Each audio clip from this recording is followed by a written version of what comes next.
Well, students, this is going to be how we're going to try chapter one for this book. Certainly, as we get into this and I ask you some questions, I want to find out what would be most effective for you in terms of the instructional model for this course. But we do need to get through chapter one, um, and this is how we're going to choose to do that today. So this does follow the textbook. So you will see in the notes section, or I'm sorry, in the news section a D2L, and then also there will be kind of a weekly layout of the things that I'm asking you to do this week. That is, of course, the introduction video, which you've probably already watched, and then you will have this lecture material and the quiz kind of at a minimum. So this is designed, if there are any of you that like or need the closed captioning, YouTube does that directly. And so you can turn on the captioning through YouTube and let me know if there's any issues with that. Second, one of the things that I've found in the past is that YouTube by default is going to display these slides at 360p.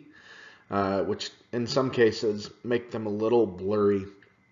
If you want those at a higher resolution, there's a little settings wheel down at the bottom of this video, and you can increase the resolution all the way up to 720p, or if you have a paid YouTube account, you can probably even see the slides in 1080.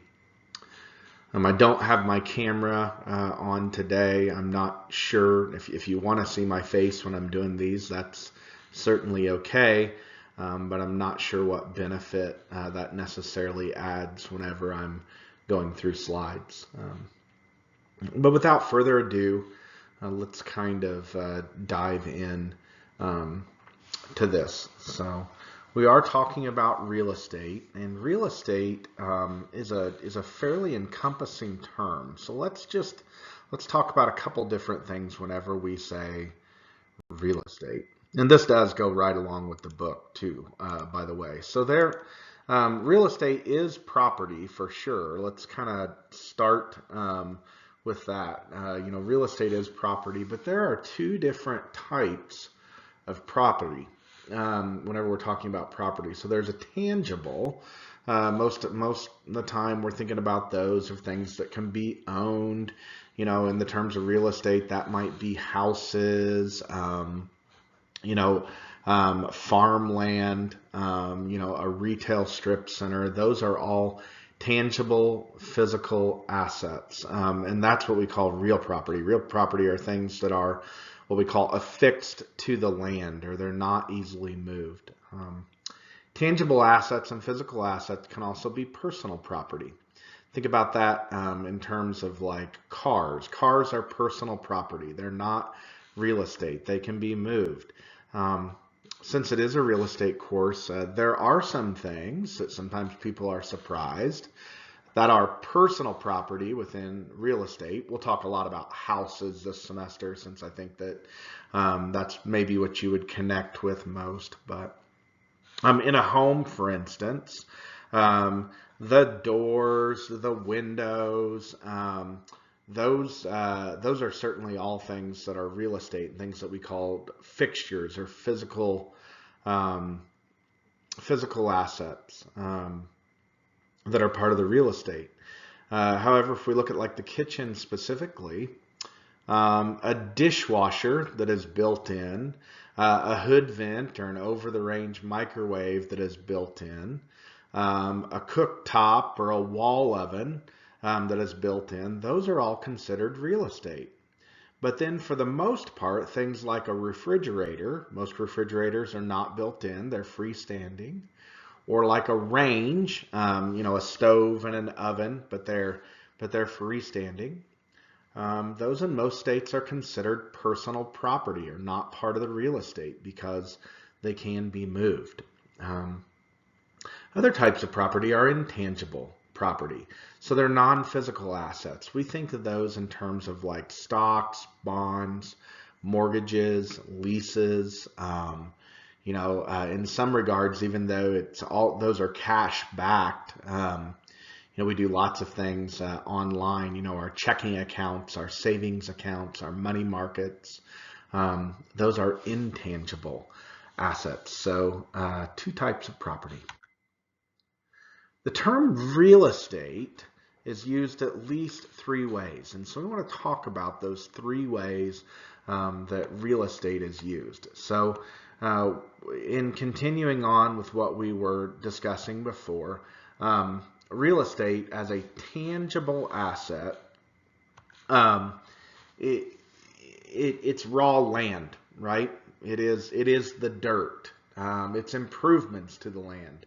If we're talking about it as a tangible asset, that certainly includes, again, the dirt and the fill, or it says the excavation and the fill, the sewer and the utilities, things that are underneath it, the roads and the driveways. Those are all improvements to the land. That could be, the septic system, that could be drainage systems in place, sidewalks, that is an improvement. I wouldn't call that a structure.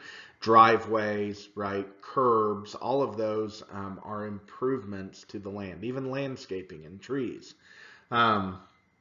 Structures, however, are also improvements on the land. So not to the land, but on the land. Those are going to be houses, buildings, things of that nature. We can also think of real estate as a bundle of rights. And that bundle includes several things. First, if you own the real estate, you possess that property and the things on it, and you can use it and enjoy it. It says in any way you like, and the book gives a little bit more disposition about that. I would say in most ways that you like. Certainly property that is zoned, or honestly even property that's not zoned. Within most municipalities or even areas of the United States, there are some limitations on what you can do with it. But zoning is a great thing to talk about. If you own a property and it is zoned residential, you can put a house on it, right? But you may not be able to put a retail business on it due to zoning rules. But even outside of places that are zoned, there are certainly limitations on what you can do. An example of that is, I'm going to talk about we'll just talk about like EPA regulations. If I own a parcel of property in the country and there are no zoning uses and restrictions on it, I still can't necessarily just put up a hog confinement operation. I have to get permits and go through the EPA in order to do that. In the same way, if I want to put a solar farm, a solar farm, or more specifically like a wind farm up, because of noise degradation and things like that, there are also rules that I have to follow if I want to do that. Interestingly enough, within the city limits of Charleston, this is one that people always find. This is residential or commercial. There is a height limit on structures. So no new structures within the city limit of Charleston, residential or commercial, can be taller than Old Main. They've just done that for the homogeneity of the community and the look of the community. So you're limited to just around 3 stories within the city of Charleston in terms of building height, and the reason for that is the height of Old Main. Whenever we talk about real estate as a bundle of rights, those rights can be unbundled. With some examples of that is, I may own the property, but I may lease that property to a renter. And the book talks about several examples of that. One of the things to remember and that they point out here is land is only as valuable to the extent that it can be put to a productive use. So again, if you buy a parcel of land, you want to build a house there, it has to be legally permissible to put a house there in order for that to be considered a productive use. One of the things the book talked about was, I don't remember what page it was on. I think it was 4. But on page 4 of the book, they were talking about skyscrapers and one of the things that made me think about in terms of real estate is there's only so much land in the United States and the world as a whole. And with that, there's even less what we would call buildable land, or financially feasible buildable land. And as land becomes more scarce, as our population increases, one of the things that we've seen for a really long time is, if you can't go out, then you need to go up. And they talk about skyscrapers a little bit on page 4, and kind of how that has evolved in the 20th century.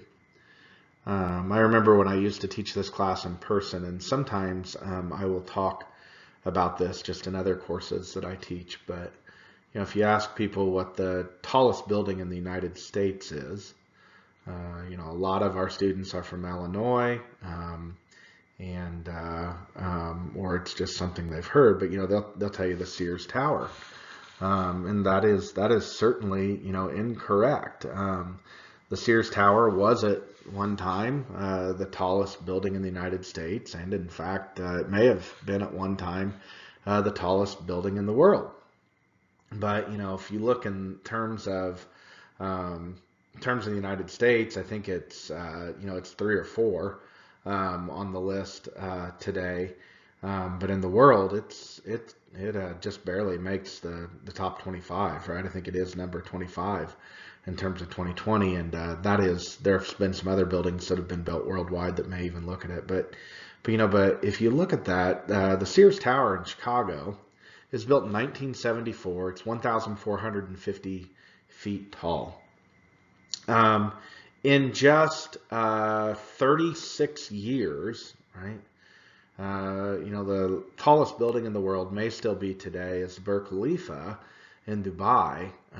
It is almost twice as tall. It is 2,717 feet tall. And again, it may not be the tallest anymore, but just massive. It's something I hope to get to see in my lifetime. I'd love to travel to Dubai, but just haven't had that opportunity yet. But certainly that is a different use of the bundle of rights. As I said, in Charleston, we certainly can't build a building that's 1,450 feet tall, so we're limited by that. Much less the 2,700. But when we talk about uses of land and the bundle of rights and how we can use it in any way we like, subject to zoning restrictions, we could build a 2,700 feet tall tower and house a whole lot more people or a whole lot more business than what somebody else might think we could on a neighboring lot or something to that effect. Oh, so if we look at, it's not going forward. Let me go down here. The third term in real estate is in an industry and or a profession.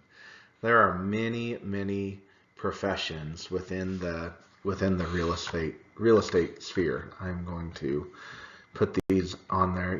Probably the first one that comes to mind is real estate brokerage, or somebody getting a broker's license, whether that be residential, commercial, or agricultural. Those are people who assist buyers and sellers in the procurement of real estate. Now, whether that be through a lease or through a purchase, buying and selling or procuring for lease. Those are real estate brokers. We've got developers, property managers. There's probably a number of you that deal with property managers right now. If you live in an apartment or a house, the property manager, oftentimes they're not the ones that own the property. They're just managing that property for somebody else. Real estate asset managers, apologize. For asset management, we were talking about that before my phone rang. I'm sorry. Real estate law, man. There's a Real estate transactions oftentimes require a lawyer, and that's a whole specialized area of practice. You're certainly going to hear me talk about appraisal this semester, as I've been an appraiser for almost 20 years. Market consulting and counseling and real estate planning and government taxation and regulation. That's more on the assessment side for real estate, which we can talk about. Assistance programs put on by the federal government and by municipalities, state authorities, mortgage finance. That's the banking side of things, whether that be, again, for residential or commercial. Second, kind of secondary arms of that are for new construction or remodel, and it says long-term finance. That's referring to the secondary market, which we'll talk about. Most people are unaware of that, they think that, most people, I would assume, that if you were to go buy a house today and you go, oh, I got my mortgage through First Mid Bank and Trust, that before the ink is even dry on that mortgage, that mortgage is actually sold to the secondary market, primarily to Fannie Mae and Freddie Mac, or Fannie Mae or Freddie Mac. And so those are what we call GSEs, or the secondary market.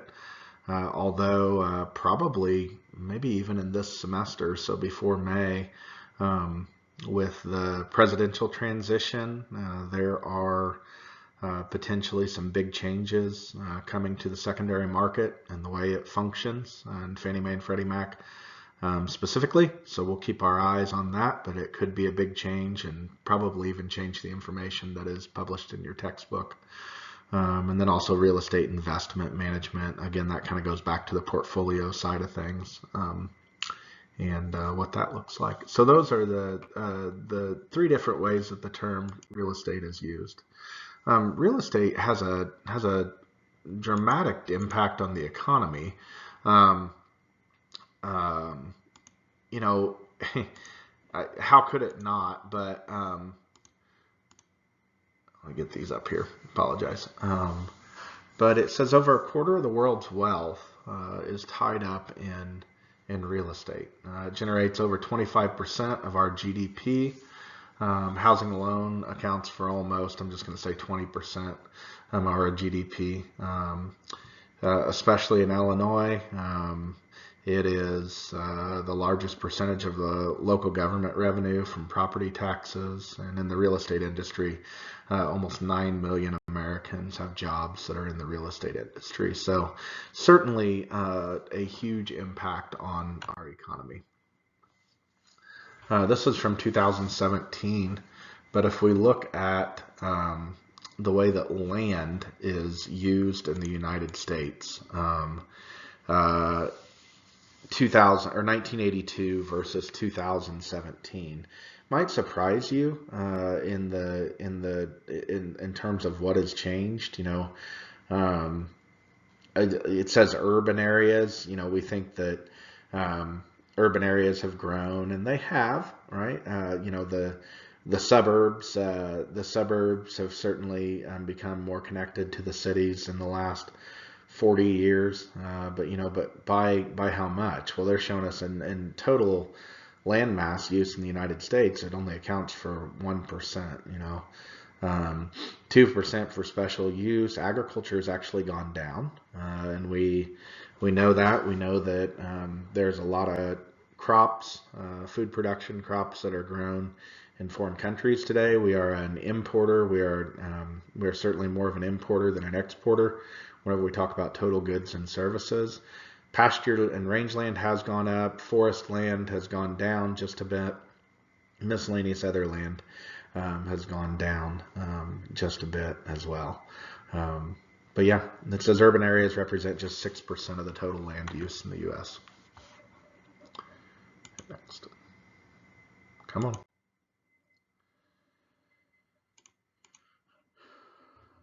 However, the value of land has gone up dramatically. This book is not going to capture COVID, but the real estate market in the last 4 years, residential especially, has gone up dramatically. And we see this. This slide is more showing the number of trillions of dollars represented by different assets. So real estate, it says non-government or corporate owned, $52.4 trillion. So just about the same as the publicly traded stock market at $53.4 trillion, so about the same. Mortgage debt, now that's on all property types, about 18 trillion. Corporate and foreign bonds, 15 trillion. U.S. Treasury securities, so those are bonds. Everything from your savings bonds to I-bonds to treasury bills, 25 trillion, and other municipal securities. So those are muni bonds, other government-backed securities, about $4 trillion. I apologize, getting it to click.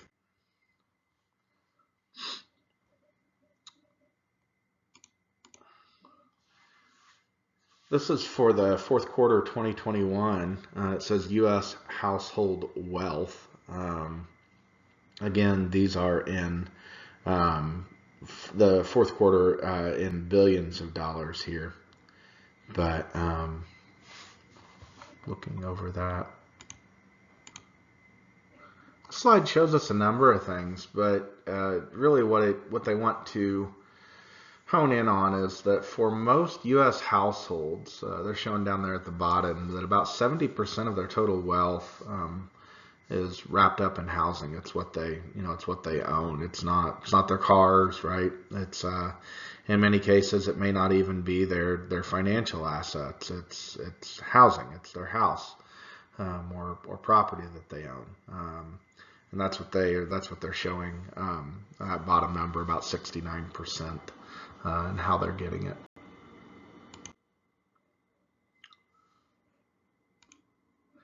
This is an additional slide that illustrates that as we look from 2013 to 2021.